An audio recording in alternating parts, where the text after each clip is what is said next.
everything up in 5 minutes.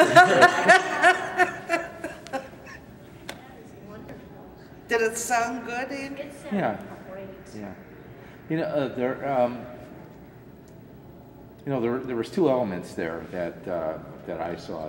There was obviously, you started talking about, yourself in relationship to Resna, which is great. And, at these first-timer events for the past few years, I've been giving a little bit of a talk where I mentioned that after just exactly what you said, after being at Resna, from year to year, it becomes more and more, you become friendly with more and more people. You see them every year. They become collaborators. They become their colleagues, collaborators. And after a while, going to a conference, this conference is going to a family reunion. Exactly. It's not work. Yeah. I remember when I was new to this, my very first conference was 1980. Oh my gosh, I'd be so nervous. Because I was standing up and addressing professionals that I didn't know. Right. And I knew that they would be judging me. Yeah. And when you become a member of the family, you're just basically now providing updates, sharing the family news.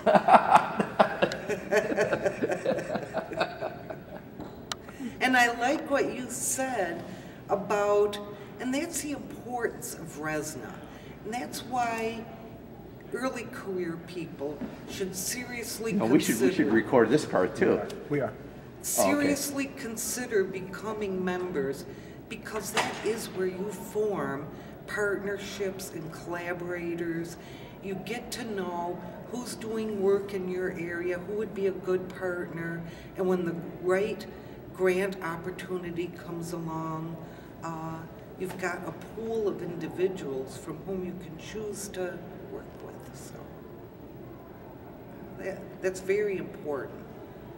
And for the dues we pay, you really get so many benefits. You get the journal, you get the listserv, you get, and I don't think anybody who's posted a question on the listserv, I don't think it's ever taken more than 5 minutes for the first response to come through.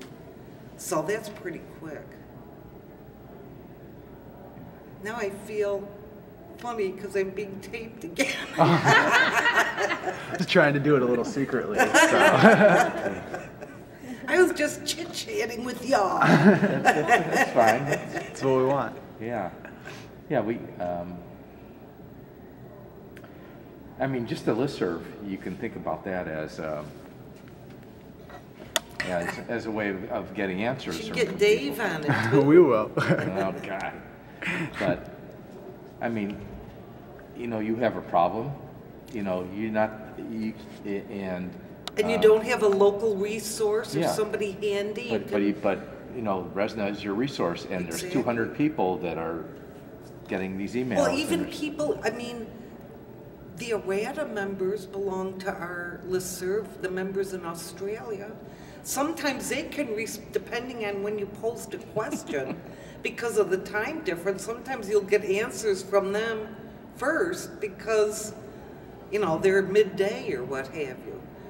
But, you really can get an international, but I don't know why early career professionals aren't joining. It's not just Resna, it's all organizations. And why they're not joining their professional societies, it's a mystery to me. Why should they? Why would someone join Resna? Because of the benefits of the people you meet, the knowledge you gain, and the resources you obtain from the organization, like the listserv and the journal.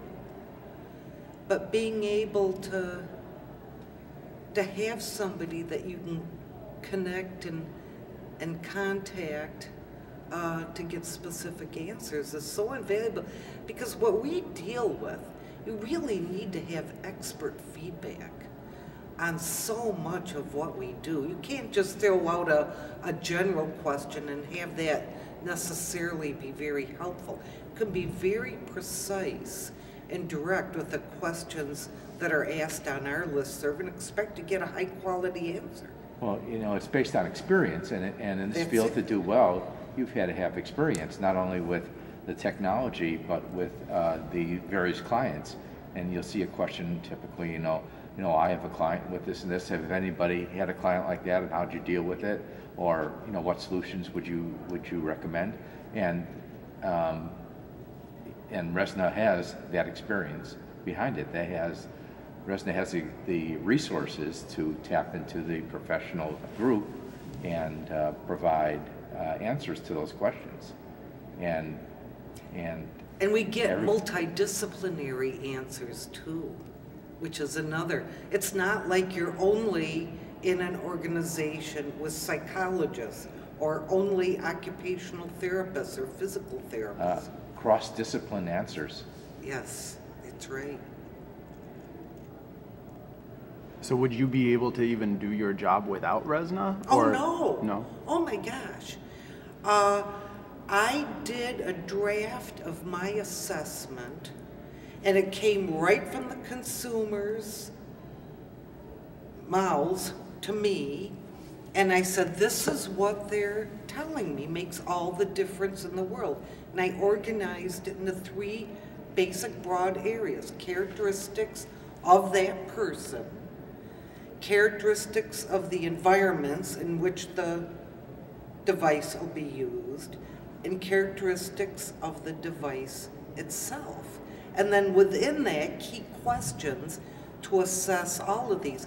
I did a draft, presented it at the New Orleans conference in 1989, and because of the feedback to that, I think it was the next year, 1990, or maybe it was 91. It was in Washington, D.C., and I did an instructional course on that assessment.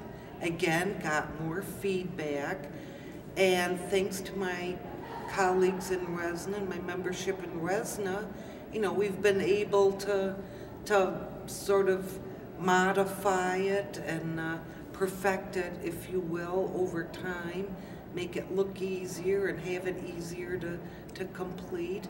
And none of that would have happened without Resna. So, I mean, that's a retrospective look from somebody who's been in the organization for over 20 years. And why would somebody 21 who just graduated with their engineering degree believe that would happen to them?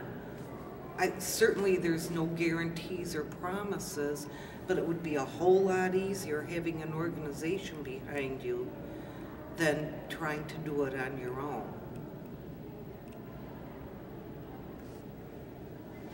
That's great.